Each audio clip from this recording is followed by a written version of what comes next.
Hello. Now I'd like to give you some useful terminology for describing spoken language. You may know some of these terms, great. Some of them are words that we use outside of linguistics that have more general meanings, but it's important to use them precisely when you're describing how spoken language works. So, prosodic features, prosodic features, are the smaller units of speech, not the words themselves. So we're talking about the way you say a word as opposed to the actual word itself, right? There's no prosody in a written word. You just see the word spelled on the page. But every time you say a word, you have to choose how you're going to say it, right? Slowly, quickly, quietly, intonation up or down, things like that, right? So we can kind of mimic that with punctuation in written language. You know, people use all caps to try and show shouting, or they use italics to show emphasis. But of course, when you want to shout when you're speaking, you just raise the volume of your voice. When you want to emphasize a word, when you're speaking, you just put stress on the word, right? You say something like, I told you it's Monday, instead of just saying, I told you it's Monday. So that's what prosody is. Let's look in more detail at some useful terms to describe prosody. Intonation tells us something about the speaker's mood sometimes, and it also presents grammatical information. Intonation is talking about how your pitch rises or falls when you talk, right? Typically, a statement ends with falling intonation. So you say something like, it's Wednesday. And can you hear on day? I don't say it's Wednesday, I say it's Wednesday, right? It's Wednesday, it's Wednesday. The day falls, and so you get a feeling as a listener that he's finished this unit, this sentence. I mean, I may not be finished talking, but you know that that part, in this case, it's a clause. That's the grammatical information. That part is finished. It's Wednesday. I'll see you then. And you can hear how on day and then my intonation falls. There's a pitch change. Pitch, right? Right. That's pitch, right? The how high or low the sound is. You can hear it falls there when I say day, as opposed to yes, no questions in English have rising intonation, right? We say things like, is it Wednesday? Is it Wednesday? Day, right? It's Wednesday. Is it Wednesday? So I hope you can hear that, and you can, of course, practice it. Now, it's not entirely necessary to use rising intonation with a yes no question, because you have the grammar too, right? You could say something like, is it Wednesday? But think about how you make questions when you don't have any grammar. If you just want to ask someone the day, you might say Wednesday, Wednesday, and then you really have to use rising intonation to show that you're asking and not telling, right? There's a big difference between Wednesday and Wednesday. If you ask someone, when do you want to meet? And they say Wednesday, or they say Wednesday, the first one they're telling you, and the second one they're asking you.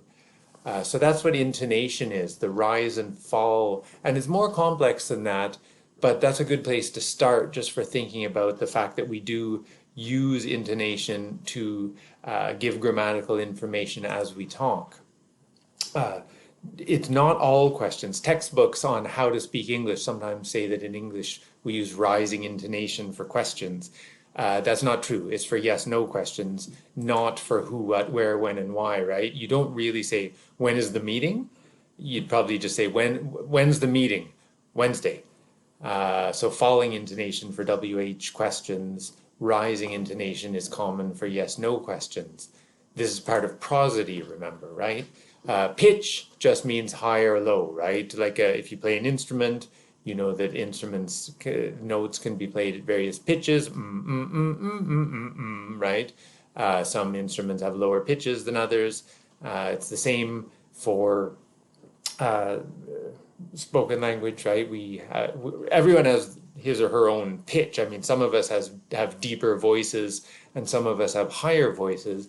That doesn't matter. What matters is that you change your pitch as you talk. People hear you and they hear your basic neutral pitch, and then if your pitch rises or falls, they start to think, oh, what's going on here, right?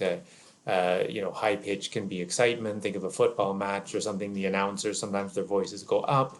Our pitch tends to fall as we reach the end of something that we're saying, especially a long bit of talk like I'm giving you right now. At the end, my voice may tend to fall in pitch. It's hard to mimic it naturally. I'm not an actor, so I get when I give my examples, sometimes they don't sound natural. But again, that's because I'm not an actor, right?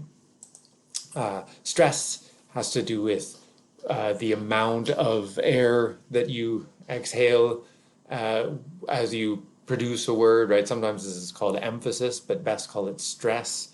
We tend to stress content words, nouns, adjectives, and so on, function words to do with grammar, the, and an, and so on, the articles, and modal verbs, and so on, tend not to be stressed as much. But individual words have stress as well, right? You take a word like pizza, you say pizza, you don't say pizza, right? So you get used to learning the stress patterns of words as you talk. The natural stress of a word, it's when you change the stress pattern of a word that you signal new information using prosody, right? Look at that sentence, I did not steal your red bandana. I'm trying to say it neutrally there. Look at how you can change the meaning depending on which word you stress. Or I did not steal your red bandana. Someone else stole it. I did not steal your red bandana. I'm being emphatic that there was no stealing, right? I did not steal your red bandana. I borrowed it. I did not steal your red bandana. Stole someone else's. I did not steal your red bandana. Stole your blue one. I did not steal your red bandana. I stole your red, some other kind of headgear, right? Your red cap, your red chapeau, or whatever. That sentence appears in textbooks sometimes. I know it's a bit odd, red bandana, why? Anyway, it's a well-known example of this, right? So stress can change the meaning of that sentence in many ways, depending on which word you choose to stress. This is an important one too, right? Think of the difference between I think and I think, right? If you stress the I, it's like you're putting emphasis on the fact that your opinion is of note here, right? That there's something particularly important about your opinion, I think. Whereas if you put the stress on think, it shows something quite different, right? It shows that you're being tentative about it. I think it's going to be warm tomorrow. I think we should do this, right? You're signaling that your opinion is not necessarily as important. So that's quite a distinction between I think and I think. And that's done, you wouldn't be able to see that, of course, in written language, but you can hear it in spoken language. Volume, just how loud or quiet, or are you getting quieter or getting louder, right? As I said earlier about football commentary, I'm not particularly interested in football. Don't worry, I'm not going to bore you with that. I think this is why I said it earlier. I was picturing this slide, right? People tend to raise their voices in both volume and pitch as they get excited. It signals that excitement, right? Speed as well, right? You can get faster or slower to draw attention to particular things. One thing about prosody, all prosody, is whether it's the volume, the pace, the stress, all it does is draw attention to the words that are said with the different prosody. And then they don't necessarily mean anything on their own. To say a word louder doesn't mean anything on its own. We see, aha, the person said that word louder, or the person said that word slower. And then you have to try to figure out, but why did he or she say it louder or slower at this particular point, right? There's no universal meaning for faster. Sometimes faster is excitement. Sometimes faster could be fear. Faster is used for humor, right? There's all kinds of things. Sometimes faster is used to show that something's like a minor point. You say things like, okay, great, I'll see you on Wednesday. Oh, don't forget to bring your Oyster card. Like you say it quickly to show that, you probably know that, but I'll say it quickly anyway. But the speed emphasizes the fact that it's not that important. Pauses are a very big part of spoken language that, they don't really appear in written language. And the thing that we'll discuss more later, but that you should start thinking about now is pauses are generally a sign of trouble, right? A pause is generally seen as a sign of trouble. They can be physical trouble. I'm just out of breath. I run up the stairs and then I say, I think, right? And I don't have the air flow to produce language with because I'm using it to reoxygenate myself. But pauses, think of the classic example of a pause being a sign of trouble. Imagine if someone says, will you marry me?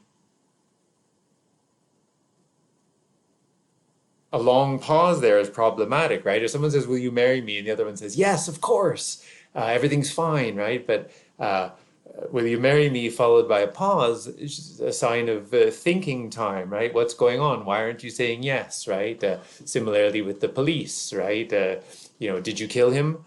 You better say no right away, right? Delaying that could be a sign of trouble. Why aren't you able to quickly answer, no, I didn't kill him? Of course not.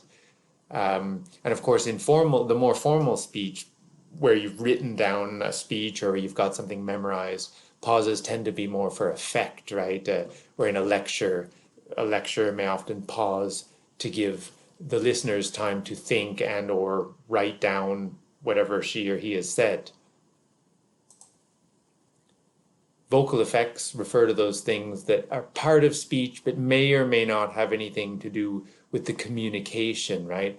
Laughter, coughing, throat clearing, as it says here. Some of those are involuntary and we don't see them as meaning anything, right? A cough typically isn't thought of as communicative, but it could be, right? I mean, throat clearing sometimes is done because your throat is blocked in some way, but sometimes it's done, of course, as you know, to signal like the start of a speech interaction, right? People go, okay, everyone, and we all know that throat clearing may not have been necessary, but it's a more gentle, subtle way of saying, be quiet, please. Paralinguistics is another topic that we'll come to more in detail later, but it's worth at least knowing the word, right? Para means around, like paranormal, ghosts and stuff are paranormal. They're around normal, outside of normal. Paralinguistics refers to those things that often go with speech, but that aren't part of the actual speech production itself, right? The gestures, right? Pointing, using your hands to signal things, right? A few, many, like that. A posture, right? Does someone lean forward with arms crossed like I'm doing can be taken as a sign of defensiveness, but sometimes relaxed, right? It can't be judged on its own. You've got to see these things as part of a whole package with the other parts of the talk and the context of the talk. A few other things to mention. We're not talking about prosody anymore, but these are other things that are other terms that are useful for describing spoken language. These things that everybody knows what they are, but they don't know the words for them. A minimal response, this sort of thing. When someone's talking and you're going, oh yeah, right, yeah, I see, When you say yeah to that, when someone's talking and you go, yeah, we all know that doesn't necessarily mean yeah as in positive, right? Is 2 + 2 4? Yeah. We'd take that as meaning yes, that's correct. When someone's talking and we say yeah, it's often should be taken as a minimal response. It just means I'm listening. Because, sometimes people are talking and they're saying, I saw this film and it was great, I loved it. And you're going, yeah. And then as soon as they stop talking, this kind of thing happens. Yeah. No, I thought it was a terrible film. So we know that all the yeahs are just I'm listening, and it's the no that's the actual response to the content. You're saying, no, I disagree. Sometimes we just make those little noises like, minimal responses. Voiced hesitation, right? I know in British English it's often spelled with an ER. When I was young and reading children's books set in Britain or written by British authors, and I'd see the ER, I thought, what is this, right? Why is it, why are they going, now I realize that it's just a different spelling of what for North Americans is, with the UH, like I've written there. And by the way, the colon after the U in U colon H, the colon is to show that the U sound should be longer than normal. So this person's not saying they're saying like that. And we'll in a soon we will look at those symbols like that are used to show prosody and other forms of speech effects that we can't do with normal punctuation, question marks and full stops and so on. A voiced hesitation, false starts, right? They're very common for various reasons. The most obvious one I've listed here, used to get an audience's attention. Watch how when people start a speech or a lecture or a toast at a wedding or something, they often start by going, okay, everyone. Okay, so what I'd like to do today, they start and stop and then start again. And it's not that they don't know what they want to say. They use it again, as I said earlier, for some other term. They use it as a way of saying, please give me your attention, but they don't want to say something rude like shut up, or they don't want to say, could I have your attention, please? Because maybe it sounds too formal. So they use a false start to do that. Repair is an interesting feature of the simultaneous nature of spoken interaction that you wouldn't see in written language. If someone makes a mistake when they write something, typically they backspace and then rewrite it. But when we're talking, this sort of thing happens, right? Here we have two people talking, A and B, and A says, you know the lecturer, Adam, the one who is the head, and you see that square bracket after the one. A says, you know the lecturer, Adam, the one, and there's a square bracket. The square bracket there is to show you that right as A says, one who is, B talks at the same time and says, I think you mean Andrew. So they're talking over top of each other, right? As A says, the one who is the head, B says, I think you mean Andrew. B is correcting, repairing what A said. And then what we see is that A just keeps talking. The equal sign at the end of A's first turn and at the start of A's second turn tells you that A just kept talking. So if you listen just to A, you would hear, you know the lecturer, Adam, the one who is the head, yes, Andrew, then that's it. A just talked like that. B talked over top and said, I think you mean Andrew. But we can see here that A is not taking this as an interruption. A doesn't feel like B is trying to stop him or her from talking. It's seen as, oh, you're just repairing what I said. You're not trying to interrupt me. You're actually working with me to make this conversation work better by fixing a thing that happened, right? And we know that happens, that repairs happen all the time. Sometimes we repair ourselves. We'll look more examples of self-repair later. Here we have an other repair. But like many things that we do when we talk, the two people are working together to make this conversation work. And so this is not seen as a bad thing here. A accepts it, yes, and continues, Andrew, then that's it. There are books about this around. Cornbleet and Carter's The Language of Speech and Writing is chapter 4 of this book is where I took some of these ideas from, and we'll have more, I'll give you more suggested readings as time goes on, right? So good. Thank you very much.